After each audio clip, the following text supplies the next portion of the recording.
A parasitic barnacle injects itself into a crab's body and dissolves.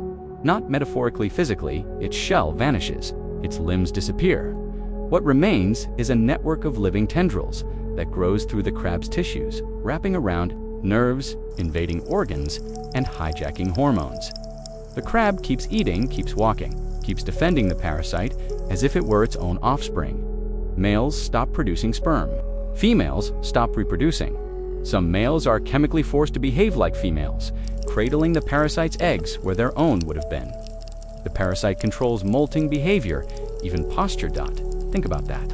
A creature with no brain rewires another animal's. Life. Today, we're exploring why parasitic barnacles are so much more alien than free-living crabs, not in appearance, but in what they do to reality. How evolution produced an animal that survives by becoming invisible, by erasing itself, by turning another living body into a biological puppet. We've dissected them. We've watched the process unfold in laboratories. We know the steps, and yet one question still hangs over all of it. How does something so simple take over something so complex, and why does evolution allow it? A crab infected by a parasitic barnacle looks normal at first glance. It moves normally. It feeds normally. It reacts to threats. But inside, its biology is being quietly dismantled. The invader begins as a microscopic larva drifting through seawater. When it finds a suitable crab, it doesn't attach like a typical barnacle. Instead, it injects a handful of undifferentiated cells directly into the crab's body. What happens next has no equivalent among free-living animals. Those cells don't form a body, they form a system. Within days, the parasite grows a branching network called an interna structure that spreads through the crab's tissues like the root system of a plant. These tendrils wrap around the digestive tract, infiltrate muscle, lace through the nervous system, and siphon nutrients directly from the crab's bloodstream. Imagine a houseplant whose roots grow through your organs, absorbing what you eat before your cells ever touch it. That's the scale of invasion. The parasite doesn't chew. It doesn't hunt. It doesn't digest independently. It turns the crab into a living stomach. But here's where it gets strange. Despite this total internal takeover, the parasite avoids damaging the crab's vital systems. The heart keeps beating. The gills keep pumping oxygen. The crab stays alive, sometimes for years. Killing the host would end the parasite's food supply.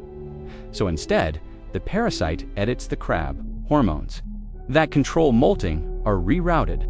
Molting stops entirely, locking the crab into a permanent size, so the parasite's internal network isn't torn apart. Reproductive hormones are shut down. Gonads shrink, then disappear. Energy that once went into growth or mating is redirected.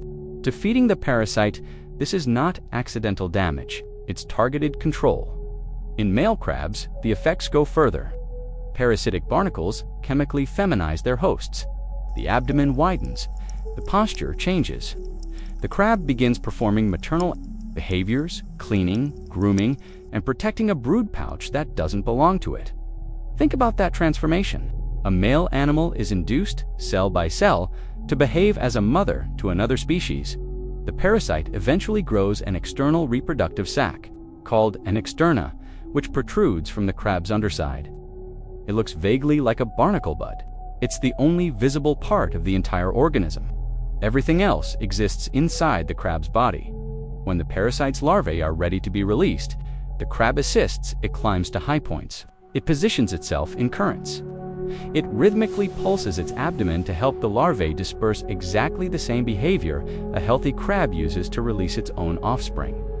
This is not mind control in the cinematic sense. There's no single switch, no command center. Instead, the parasite alters chemical signals, nudging instinctive pathways the crab already has. It doesn't invent new behaviors. It repurposes old ones. Here's where it gets unsettling. Free-living crabs are armored, aggressive, reactive animals. Parasitic barnacles evolved from those ancestors. They had shells, legs, eyes, muscles, and they abandoned all of it. What kind of evolutionary pressure produces an animal that survives by deleting its own body? Because this isn't degeneration. It's specialization taken to an extreme. And to understand how scientists even realized what they were looking at, we have to go back to a time when no one believed such a creature could exist at all. In the early 19th century, naturalists believed they understood barnacles. They were simple animals, shelled, fixed in place. A little strange maybe, but nothing unsettling. You could scrape them off rocks, dry them, label them, put them in jars. Then, in the 1840s, European zoologists began opening crabs that made no sense. The crabs were alive, active, healthy, by every outward measure. But inside their bodies were pale, branching structures that didn't match any known organ. They weren't tumors, they weren't worms. They didn't resemble parasites anyone had cataloged before. At first, researchers assumed disease. Some thought the structures were fungal infections. Others proposed malformed reproductive tissue. A few suggested the crabs were absorbing nutrients incorrectly and growing internal vegetation, a term that reveals just how lost they were. The real breakthrough came when scientists noticed something disturbing. Every crab with these internal growths had one thing in common: it never reproduced. Dissections showed that ovaries and testes were reduced to threads or missing entirely. Yet the crabs behaved as if they were fertile. Females performed egg-cleaning motions. Males guarded empty brood chambers that contradiction. Animals performing perfect reproductive behaviors forced a new question. What if the thing inside the crab wasn't damaged? What if it was an animal? The answer began to take shape under increasingly powerful microscopes. Researchers traced the internal structures back to a small external sac attached beneath the crab's abdomen. When that sac was removed, the internal network died. When it was left intact, it regenerated. This was not a disease. It was a barnacle, but not one anyone recognized, unlike familiar barnacles cemented to rocks or ship hulls. This organism had no visible body inside the crab, no shell, no limbs, no segmentation, just living filaments woven into another. Animals' tissues. It took decades for scientists to accept what they were seeing. Charles Darwin himself struggled with parasitic barnacles while studying barnacle diversity in the 1850s. He recognized that these creatures were barnacles by lineage but so transformed by parasitism that they appeared to violate basic anatomical rules. To put that into perspective, Darwin, who accepted natural selection before most of his peers, still found parasitic barnacles deeply unsettling. They blurred categories. Biology depended on, were they inside or outside the host? Were they individuals or systems? Were they animals in the traditional sense, or something closer to a biological process? As marine biology advanced into the 20th century, experimental studies confirmed what early naturalists suspected, but couldn't prove. When larval parasitic barnacles were introduced to uninfected crabs, the full transformation unfolded, step by step. Castration, hormonal manipulation, behavioral takeover, all without killing the host. Researchers measured growth rates and nutrient flow. The parasite diverted as much as 20% of the crab's energy intake, comparable to a human losing a fifth of every meal to an unseen internal organism, permanently. Even more unsettling, removal of the parasite didn't restore the crab. Once infected, the changes were irreversible. The crab's reproductive system never recovered. Its behavior remained altered. The parasite had rewritten development itself. That realization marked a shift in how biologists understood parasitism. These weren't freeloaders siphoning excess energy. They were architects reshaping another animal's body plan to serve their own reproduction. And this raised a deeper, more uncomfortable question. If evolution could produce a barnacle that erased its own body and replaced another's biology with surgical precision, what other limits did we assume existed? Simply because we'd never seen them crossed. Because the most shocking part of this story wasn't discovery. It was what came next when scientists realized just how completely these parasites control their hosts and what that control costs. Once the internet has fully spread, the host is no longer capable of reproduction at all.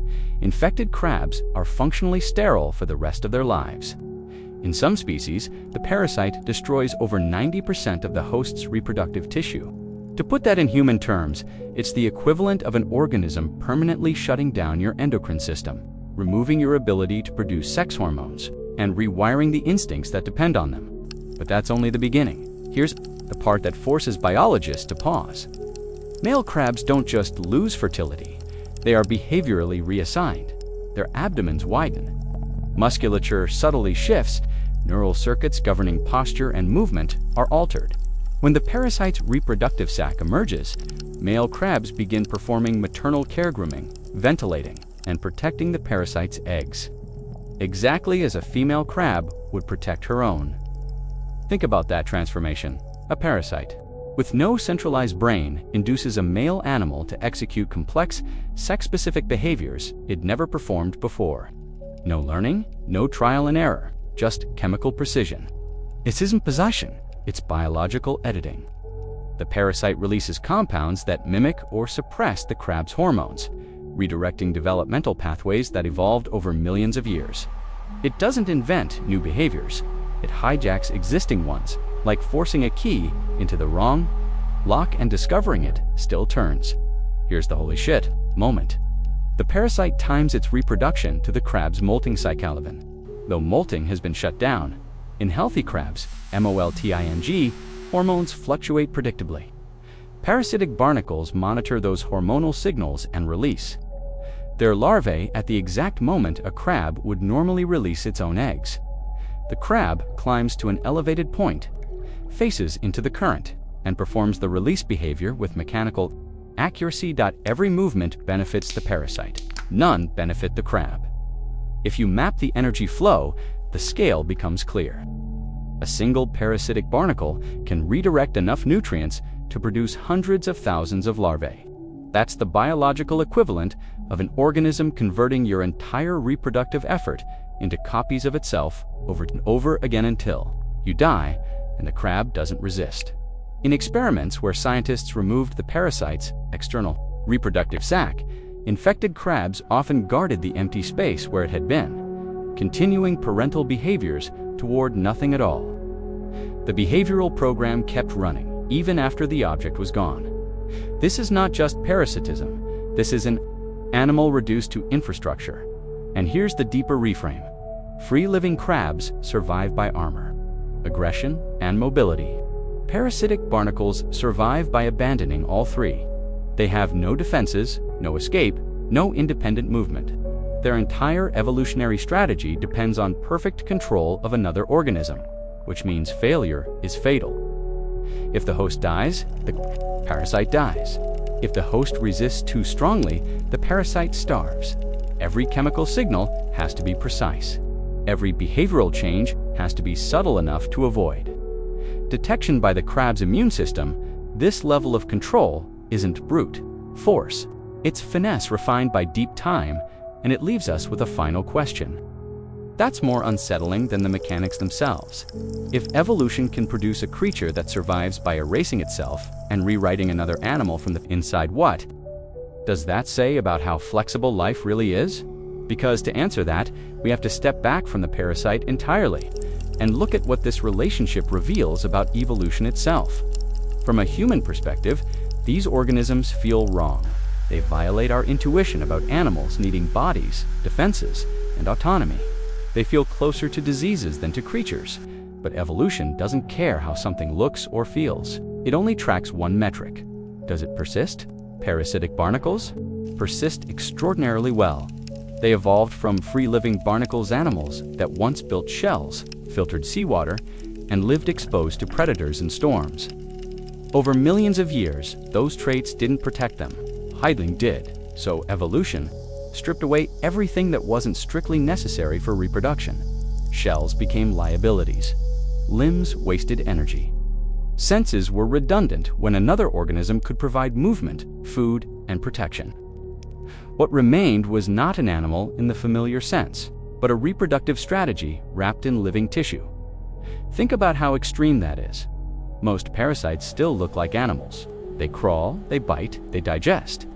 Parasitic barnacles abandon the entire concept of an independent body. They exist as a distributed system, part organism, part process bred through another animal's flesh, and evolution never corrected this path because it works.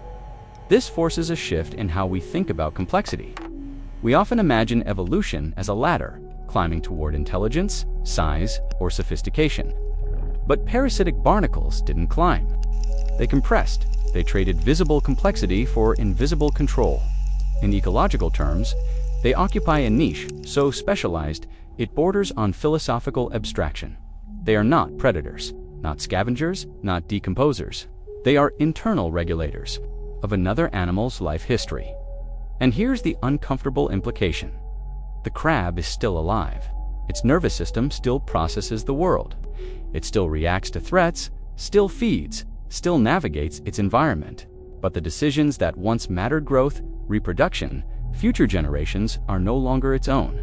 From evolution's perspective, the crab becomes a vehicle, a temporary structure used to pass genes forward, just not its own. Zoom out further, and this relationship stops being unique. Parasitic castration appears across nature. Insects, mollusks, fish, behavioral manipulation shows up in fungi, wasps, worms. What parasitic barnacles show is the far end of that spectrum, the point where the host's evolutionary future is completely overwritten without killing the present, and we still don't know the limits. We don't fully understand how the parasite avoids immune detection while spreading through nearly every tissue. We don't know how its chemical signals remain precise across different crab species. We've never observed the full infection cycle in the open ocean from first contact to final larval release without interruption. Most of this life cycle happens unseen. Underwater, inside living bodies, we rarely open, which means this story isn't just about barnacles. It's about how much of evolution operates beyond our line of sight right now. Somewhere on the seafloor, a crab is walking, feeding, behaving exactly as it should. Inside it, an organism with no shell, no limbs, and no face is quietly preparing its next generation using instincts that didn't evolve for it. In a body that isn't its own, we tend to ask what life is supposed to look like. Parasitic barnacles answer a different question. What is life willing to become if survival demands it? No one has ever watched a parasitic barnacle complete its entire life cycle in the open ocean, from the moment a larva makes contact with a crab to the moment that same crab releases hundreds of thousands of larvae years later. Too much of it happens inside living bodies, beneath opaque shells, in places we cannot observe without destroying the process itself, so we reconstruct the story from fragments, from dissections, from hormone assays, from behavioral experiments that reveal effects without ever showing us the cause directly. And that leaves gaps. We still don't know how the parasite cells navigate the crab's internal landscape with such precision, finding nerves, avoiding immune responses, and coordinating growth across an entire body without a centralized brain. We don't know how much variation exists between infections in the wild. We don't know whether some crabs resist partially or whether the parasite always wins once it takes hold. What we do know is scale. These organisms have existed for tens of millions of years, longer than the time separating the first apes from modern humans. Entire crab lineages have risen and fallen under their influence. Whole reproductive futures have been quietly redirected, generation after generation, without leaving fossils dramatic enough to tell the story on their own. That's the humbling part. The most extreme biological relationships on Earth rarely leave monuments. They don't announce themselves. They unfold slowly, invisibly, in places we don't look inside bodies we assume are autonomous. Think back to the opening image. A crab walking along the seafloor, behaving normally, responding to the world, as it always has. Now imagine knowing what's happening inside it. Not violence, not struggle, just a quiet transfer of control that happened so early, so completely, that resistance never entered the equation. This isn't an evolutionary accident, it's a reminder that life does not move toward fairness or independence or even individuality. It moves toward persistence. Sometimes that means becoming faster, stronger, smarter, and sometimes it means becoming almost nothing at all. A parasitic barnacle has no eyes to see the ocean it lives in, no limbs to explore it, no shell to defend. Itself, it will never experience the world directly, and yet, through another animal, it touches currents, avoids predators, and releases its offspring into a vast sea, not by living its own life, but by rewriting someone else's. We often ask, what separates parasites from their hosts? Where one life ends and another begins. Parasitic barnacles blur that boundary until it nearly disappears. What looks like a single organism is, in truth, a collaboration forced by evolution, one side benefiting, the other enduring. Below the surface, this is happening right now, quietly, precisely, indifferently. A body walking, another life steering, and a future passing forward unseen.